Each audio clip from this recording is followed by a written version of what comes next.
నన్ను గెలిపించాలని నా ప్రభు అనుకున్నాడు అనుకో, నీ పిల్లల్ని గెలిపించాలని దేవుడు అనుకున్నాడు అనుకో, నిన్ను ఈ తరంలో ఒక సాక్షార్థంగా నిలవబెట్టాలని దేవుడు అనుకున్నాడు అనుకో, నీ గెలుపుకు వ్యతిరేకంగా రాజులు వ్యతిరేకంగా లేచిన, అధిపతులు వ్యతిరేకంగా లేచిన, ప్రపంచంలో ఉన్న 700 కోట్ల మంది ప్రజలు నీకు వ్యతిరేకంగా లేచిన, దేవుడు తెరిచిన తలుపులను ప్రపంచంలో ఎవ్వడు మొయ్యలేడు.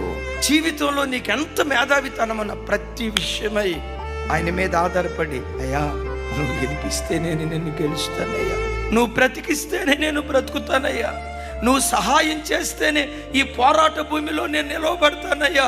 నా సామర్థ్యం నన్ను నిలవబెట్టలేదు, నా పరాక్రమం నన్ను నిలవబెట్టలేదు.